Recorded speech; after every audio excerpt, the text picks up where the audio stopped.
Take a moment to talk about something that happened last night that was, I think it's kind of profound. And what it let me explain.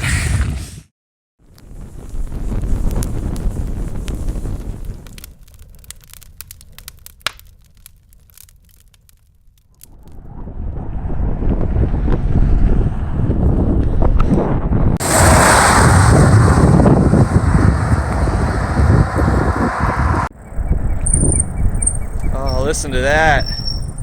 It sees us. Doesn't like us here. Today, though it started out shitty, marks a kind of cool milestone in the whole trip, in the fact that we're crossing Tagawi Pass in Wyoming, which is so far the highest point on the divide that we've hit since we started back in Banff. The elevation on this pass is marked at 9,656 frickin' feet. We are that close to breaking into the 10,000s, which will happen over in Colorado when we go up to nearly 12,000. But until then, this is frickin' high, and I am frickin' stoked on this. Flip. Freaking do it! Yeah! 9,000! Over 9,000! My odometer says we're about 9 miles from that Continental Divide Pass, which will make, what is it, number 8. Continental Divide Pass number 8. Oh, buddy! I'm leaking again. Shit. That's what that white shit is on my wheel. Damn it. And I'm literally like 200 feet from the top. Gah! Hold. I can see the sign, it's just right up there. Oh God, yes, I'm so close. Yeah. Oh man. That was a good climb. Continental Divide Pass 8! Wait. 8! And my tire resealed. Whoop, whoop. Well, here it says 9,658.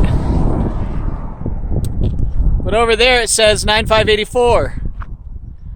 Are we sinking? And now we go down. There's an epic storm front blowing through right now. This has all happened in like the last 20 minutes. It was pretty clear outside before then. Now there's really wicked wind. The rain's just starting. This is literally one of my favorite things about camping, is the fact that you can be in your tent, all comfortable in your sleeping bag, while it's storming outside. Happy 12th of August, everyone. Today is that actual really important day in this tour, in the fact that this is the day that I rolled into Banff. And 2 days from now is the official start of this tour, meaning I am almost 1 month into riding. And oh my God, I am literally just in this extremely emotional state of mind right now.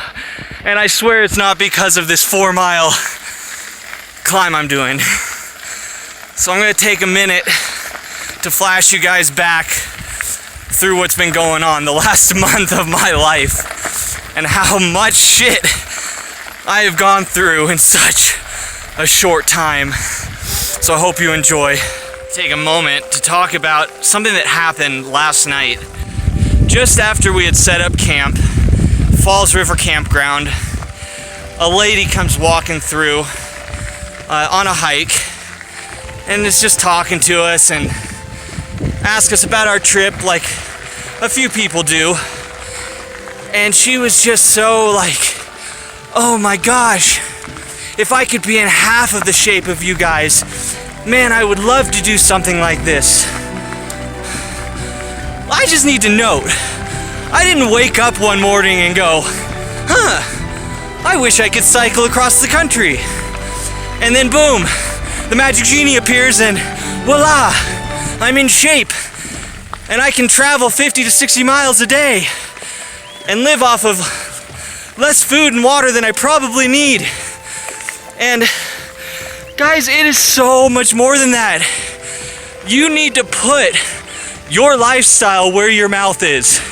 We don't just wake up one day and decide to do this.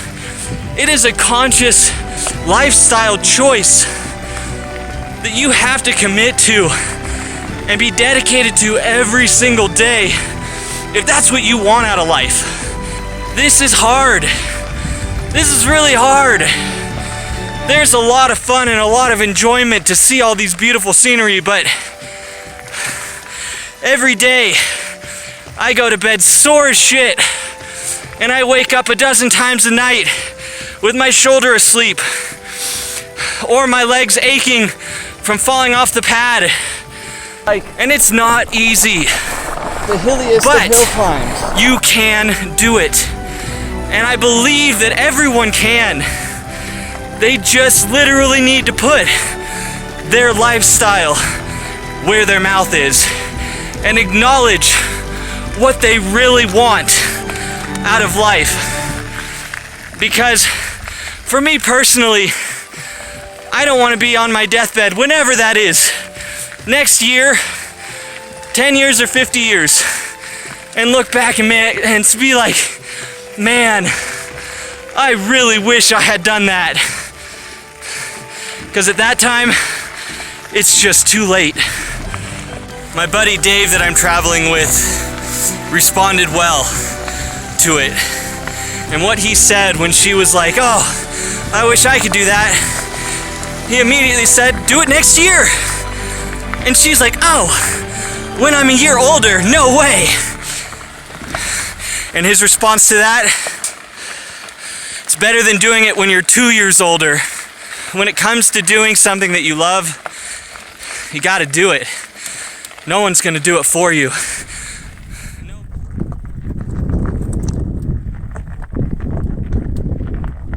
That looks straight up. Oh man. See these little mountains right here? Just on the horizon? That's where I started the day.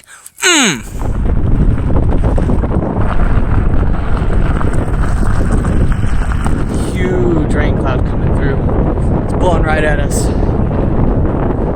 We just came down off Union Pass and it was stormy and cold and windy and just nasty. What I'm doing, I've nailed it down to the 3 C's that really keep you moving when you're cycle touring. Coffee, cooked food, and Coke. So that's where I left my boat. Yeah.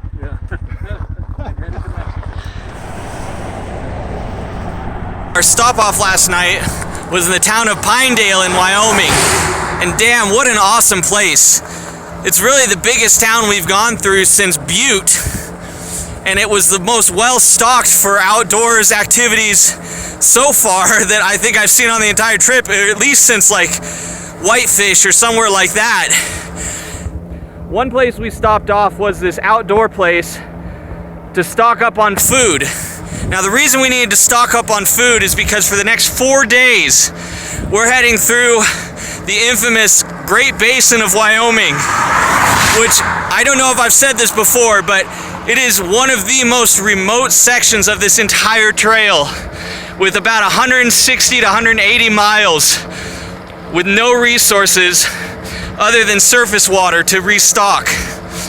So right now, my bike is more heavily loaded than I think it has been on the entire trip, and I can just feel it dragging. So, for the next 4 days, no service, no nothing, no communication, and just straight, flat prairie land. So the other day, I brought up how it was nearing my 1 month anniversary on the road since starting out at Banff. And today is the day. Exactly 1 month ago and 1,200 miles ago, I began this crazy trail. In celebration, I bought myself some freeze-dried ice cream from the Ridley's Market. So we'll see how that tastes, and thank you, NASA.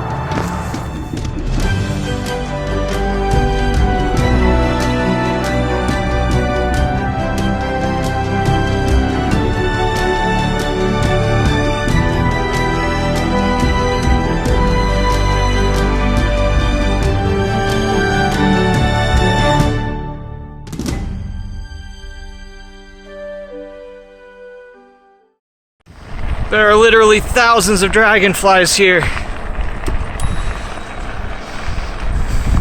don't know if you can see them, but all those little darting things in front of the camera are dragonflies.